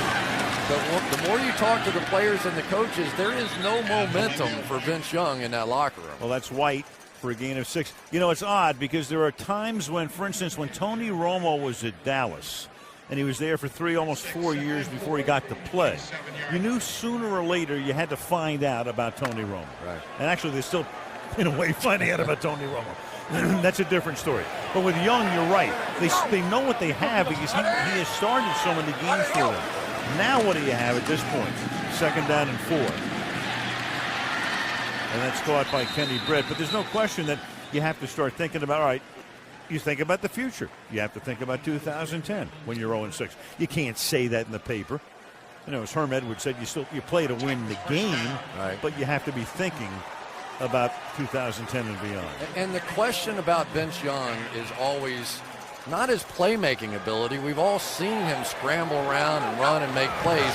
Can he beat you from the pocket? Because that is the NFL game. You know, we just have never really seen. Mike Vick came about as close as anybody else, being a great athletic, run-around, scrambling. Steve Young maybe to some extent, but he was a pocket passer. And so coaches, until they see it happen, aren't going to feel like that's the answer. And that's a sack for Dwight Freeney, who finally gets there. Well, we talked about it before, but Kerry Collins, when he goes backwards, he runs into sacks. And you'll see him here step up and then go backwards. Well, Michael Ruse is trying to run Dwight Freeney past him, but when Kerry Collins goes backwards, he really is just killing his tackle. I mean, he got that sack. That was not that bad of protection that time by Ruse, and no matter what happens for Kerry Collins, you've got to step up. You cannot step back, and Dwight Freeney is smoking. 3rd down and 11. And there's a flag as Freeney came across the line. It's Kenny Britt. Incomplete. Walt Anderson has been on the mic all night. Offside, number 93, defense, 5-yard penalty, still 3rd down. Walt Anderson paying after dues. Well, this is exactly the way this Colts defense is designed. You have the great Peyton Manning. You sprint up and down the field on offense. You get a little bit of a lead, and you unleash these pass rushers. And you know, it's kind of interesting talking to Freeney. He got hurt when he was put on the left side of the defense the other night. He said, I'm like a NASCAR guy. He said, I only turned left. I turned right and got hurt. Yeah. He said, I only run the Indy 500. And that is almost picked by Jacob Lacey. I don't know. I'm not exactly sure what this one was from Kerry Collins. He just sort of threw a moon ball out there, kind of lobbed it in there, and Jacob Lacey, I can't believe he couldn't catch that one, but yeah, see, he tried to sort of drop it in, I guess. Ugh. Only Chris Everett could throw an effective moon ball. Reggie Hodges to do the punting. And a little "We Want Vince" chant starts up here. TJ rushing with the fair catch. And right now Peyton Manning with 4 to start the season, and he would need 65 tonight. And he'd get those easily if the game were closer. Might get it anyway, but for the most part, you would think that they'll run the ball. But not here. Underneath to a dive for a very minimal gain.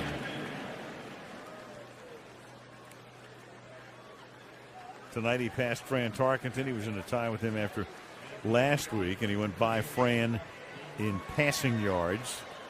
Now has 5th most, and he was very touched by a beautiful letter that he said he got in the from FedEx that was penned by Fran Tarkenton after last weekend. 2nd and 9. Clark. Really a face mask, and Clark is about 2 yards shy of the first down. And a penalty.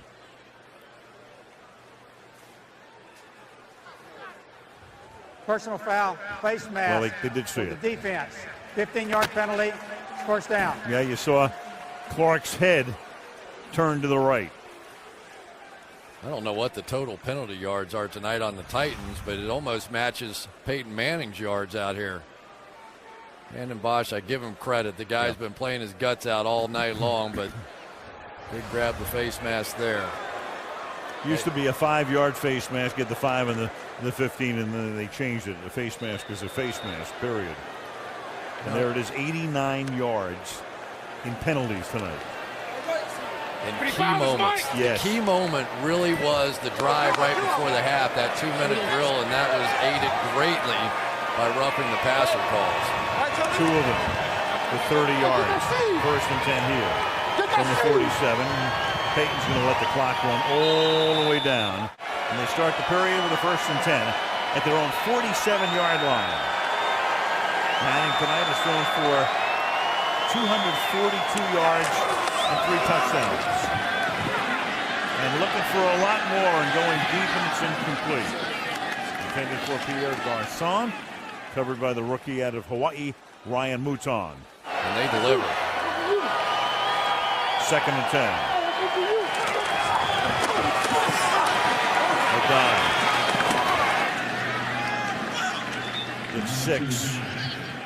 3rd down. You know, I was asked a question the other day when we were at the Titans facilities by one of the Titans assistant coaches. He said, "Do you think he's the greatest of all time?" I said, "Al Michaels?" He said, "No, I'm talking about Peyton Manning."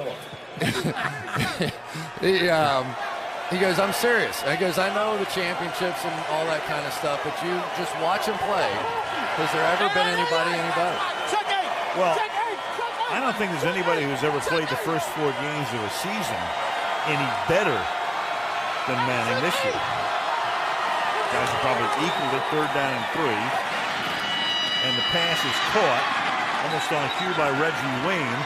You know, Chris, it's so subjective. You're going to get an argument, you know, from Johnny Unitas to Joe Montana to Dan Marino to Brett Favre to Tom Brady. The thing about Manning, he still has a lot of years left. And he'll play, I think, probably as long as Favre.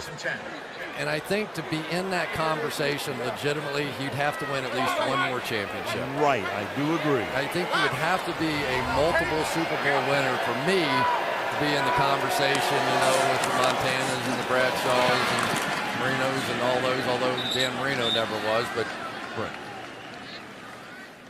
All time through 180 games, so Peyton right now in his 13th season, 1st in completions, 3rd in attempts through 180 games, 2nd in yards, tops in touchdowns and in wins through this point in his career compared to the other guys through 180 games.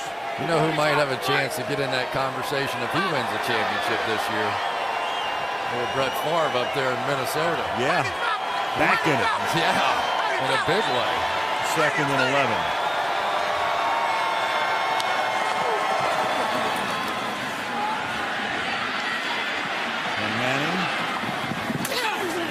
Caught by Austin Collie.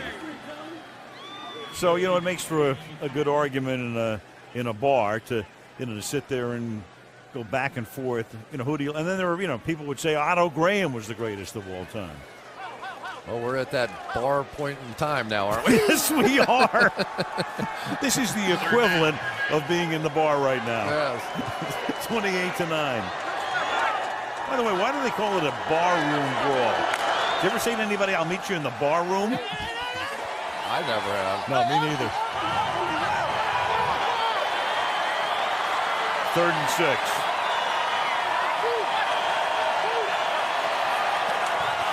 And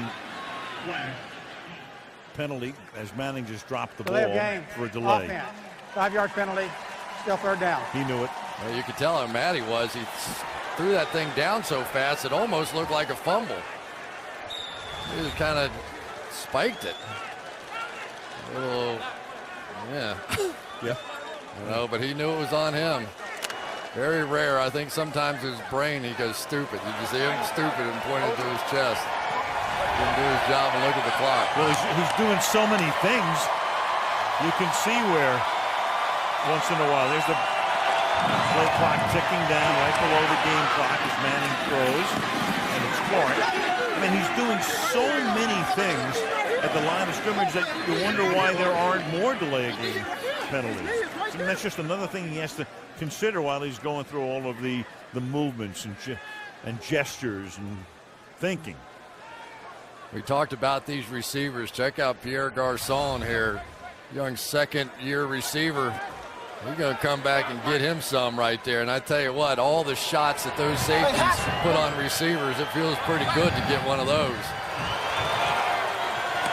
4th down of the 22.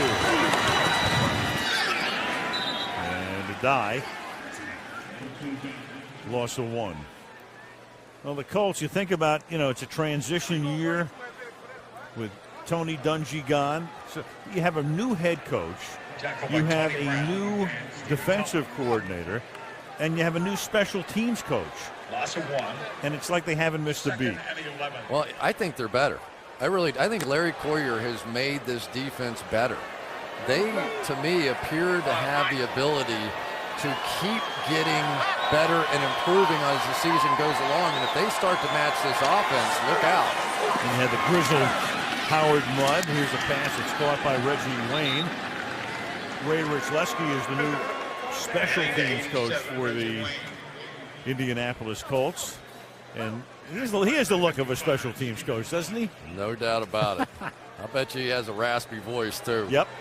Those guys, they get about 10 minutes in practice, and they are screaming the whole 10 minutes. Great first year in the NFL.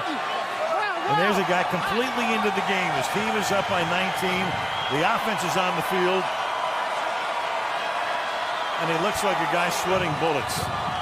Manning throws.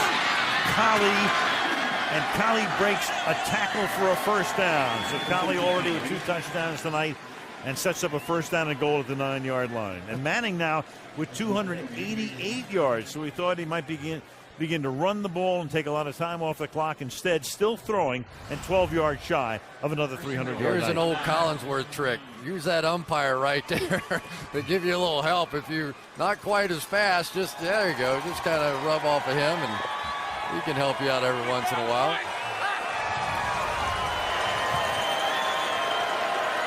You could feel him coming, too, couldn't he? First and goal from the 9. Here's a guy. Gain of 4. 2nd and goal. But they can even do this now, I mean, now with Donald Brown and Joseph Adai, and they have the ability to kind of milk the clock some now. I mean, we're seeing the complete package. Now, you don't want to go too crazy here. We're talking about an 0-4, soon-to-be 0-5 football team, so it's obviously going to get much tougher as they go down the road. But this is a team, and you have to be impressed with what they've done with these young receivers. I'm telling you, everybody I talk to say they'll tell you this is one of the hardest offenses to learn, and yet Pierre Garçon and Austin Collie have filled in here with Anthony Gonzalez getting hurt in that first game, and they have not missed a beat. They milk the clock as Manning takes a timeout. Low 50s and 2nd down and goal after the Colt timeout from the 6-yard line. Manning drop it underneath for a dive, but a guy is in a lot of traffic and is stopped at the 5-yard line. 3rd down and goal. Now, does he do what he did in pregame? He and Reggie Wayne were out here an hour and a half before the game practicing this, Chris. Yeah, they were working on the little fade thing, and he was running it time after time, but then Reggie kind of got tired, and he said, well, how about if I just stand down here and you throw me a couple? Veteran receivers can do that. But he said he's come out and just watch Peyton and Marvin Harrison do it. He said Peyton has to invite you. It's like joining a country club or something. You have to get invited into that club, and he might have a shot at it here. You need a sponsor and a seconder. You heard me? Work that way. 3rd and goal. Reggie wants it. Fake, and then he will go to Wayne with a different pattern for a touchdown. No, I don't think so. Oh, no touchdown. He dropped the ball. It looked like he had it, and then he dropped it. It was very interesting. Reggie tried to sell it to the referee. Yep. He lost control of it and tried to act like he was spiking the ball. So instead of doing the fade, he comes back inside. I bought it. He's got it, Yeah. or it looked like he did, and then he tried to casually, like I'm spiking the ball. Good job of officiating, though, right on it. Right there, so Vinatieri for a 23-yard field goal attempt. And that kick is good. It was a good acting job. Sure was. 31-9, and we're going to see Vince Young when Tennessee gets the ball. 3-yard line. Mark Jones up to the 22-yard line. So the Vince Young soap opera is back in town as he comes in to finish out this game. 31-9. Vince Young taking over at his own 21-yard line. So Terry Collins now relegated to the bench. For how long is the question? He's Young on 1st down throws, and his first pass is short and incomplete. Tim Jennings with the coverage on Kenny Britt. 2nd and 10. You know, it was really a very unusual story. He came out in 06 and was Rookie of the Year that year, and everybody goes, oh boy, it's our next star. Of course, unbelievable, winning the championship at Texas. Led the Titans to the playoffs in 07 and 08, had a bad preseason, a bad opening day, and has been on the bench since. 2nd and 10, and of course the soap opera in terms of him not wanting to come back in the game, getting hurt, and then that night after the opener, not showing up the next day at Titans camp, and Jeff Fisher had to call upon the cops to try to find him because there's some question as to whether he was going out to hurt himself or commit suicide. He winds up on the bench for the rest of the season, and now the whole question becomes with him, is he going to be the quarterback of the immediate future? On 3rd down and 5, he shakes off a sack and then uses his legs to pick up the 1st down. And the crowd goes crazy. That's Vince Young. You know, that's what he's going to do, and he's going to create some plays that Kerry Collins just can't make, and this is one of them. You know, I mean, Kerry Collins has no chance about running Clint Session there, and why not? Ran by Clint Session, and Session is still down at the 25-yard line. There is the Indianapolis linebacker needing attention. We're back. Assume Clint Session was cramping up. He came off the field under his own power, and it's a 1st down and 10 now as play resumes with 6:44 remaining in the 4th quarter. Vince Young taking over for Kerry Collins.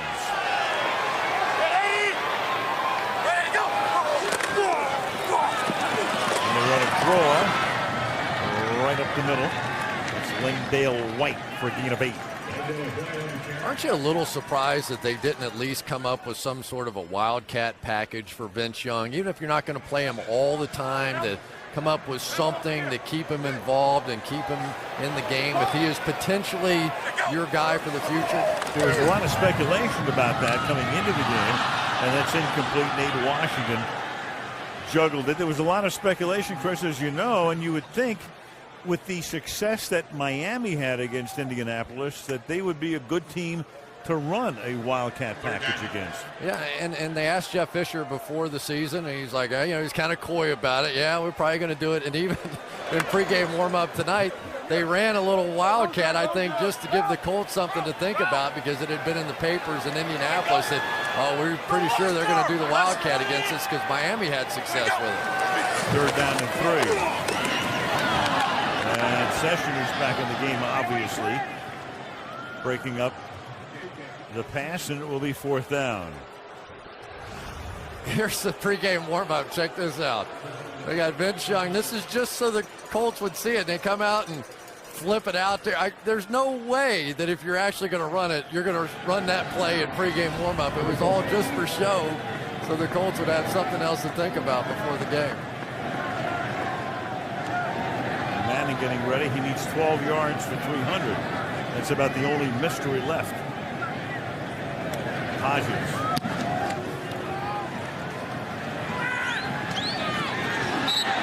And really made a huge difference in the game.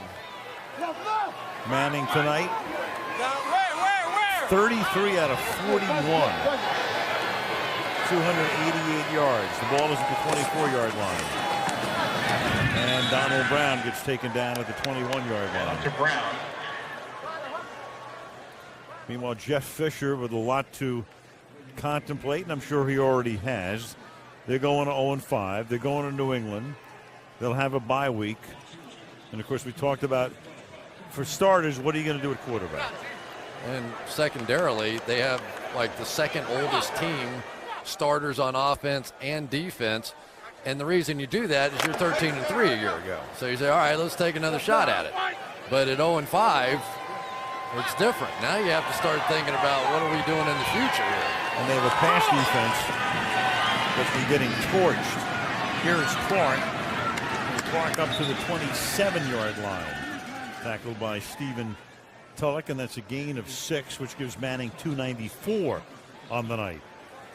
Well, I'm sure they would love to get him to 300 yards, but this may be his last opportunity at that. Hard to imagine they'd come out and throw the ball with no time on the clock, but he's going to milk this down as much as he can, but he would love to pick up this first down, and then maybe we see Jim Sorgi after that. And this is one of the rare times you see Indianapolis huddle. They'll huddle in situations like this, where they have a huge lead and they just want to take all the time they can off the play clock. 3rd down and 6. And Manning leading 6 yards. He's going to get the first down, and that is Reggie Wayne making the catch, and that is good for 6 and a 300-yard night for Peyton Manning. So he started the season with 5 consecutive games reaching 300 yards. That is, unless he throws a screen now to lose 4 or 5, and they have to punt. Well, all night long we've talked about the remarkable accuracy of this guy, and I mean, he just splits the numbers, and it's no surprise that he gets 300 yards on the play that they've run about 1 billion times in Peyton Manning's career, that little under route. From the 35-yard line. And that's Collie. He has been as hot as I have seen him, and the one thing the Titans were talking about with him is how accurate he's been against man coverage this year, that he's always been so tough against the zone, but he's been just lighting up man coverage this season. 2nd and 2. Brown. And here's what you start talking about with the Colts.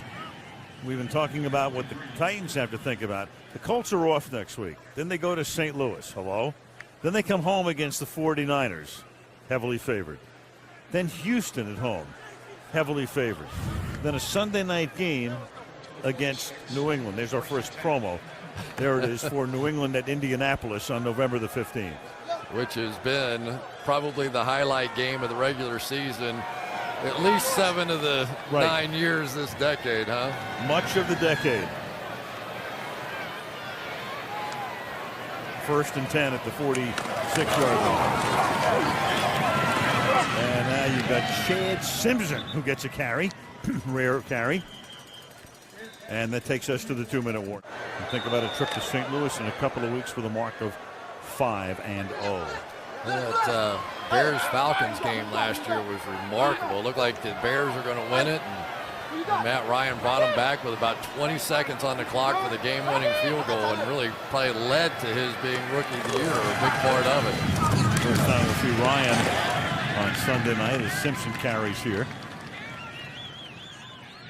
And this will be another victory chalked up for the Colts in the regular season. This is going to, counting tonight, be their 14th consecutive regular season win. They ended last season with 9. They lost in the wild card game to San Diego in an overtime thriller. And now they have started this year with 5 consecutive wins. Manning, and there's Collie, who's had 2 touchdowns tonight, 1 last week. In Tennessee, they didn't run their Wildcat. Colts figured, you're going to have your Wildcat. We've got our Collie. You know, it's garbage time for us, too, Chris, at this point, right? I can say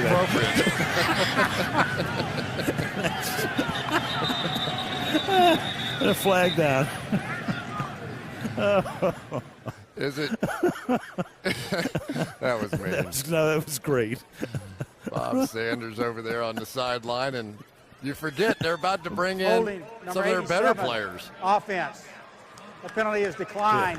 It's 4th down. Right. Think about that. Anthony Gonzalez and Sanders. They've got their studs sitting on the bench right now. Right. Charlie Johnson didn't play in this one, their left tackle. And the 2 corners, Hayden and Marlon Jackson. Yep. Not on the trip. Good stuff. Is it too early to talk about Peyton and Eli playing at the end of the season? I guarantee it's going to be a part of the conversation this week. You don't want to put the kibosh on it, though, do you? Well, not like I did the Jets and Giants last year. I destroyed that possibility. I wasn't going to bring that up. Oh, sure you weren't. Not until, at least there were 30 seconds to go.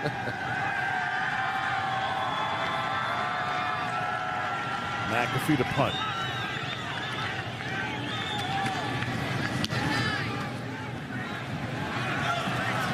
And a fair catch is made at the 18-yard line by Mark Jones. So take a look at the Manning family. There it is. Eli 5-0. Peyton 5-0. I guess Drew Brees is no longer quarterbacking the Saints, right? Yeah, Archie's a stunt man. Yep. And next week, Eli goes to New Orleans for a battle of unbeaten teams. Giants taking on the Saints. Peyton enjoys a week off. Thumbs up for Peyton, who won the MVP award last year on the basis of a half season. Coming off that first sack, Operation 2 procedures, in fact. And he had such a good half season that he won the MVP award. And right now, he'd have some competition. Drew Brees would also be up there in the MVP balloting. Yeah, there's going to be a lot of competition before that's all said and done. But it was interesting talking to Peyton about, we were saying how he and Eli take the fewest sacks and all that kind of stuff. He says the last thing that his dad sends him a text or basically, don't be a hero. Get rid of the ball and get down. Don't take those sacks, and boy, they do heed that call. White, well, he didn't take the sacks tonight, but he was in on a couple of personal foul calls against Tennessee that really destroyed the Titans' chance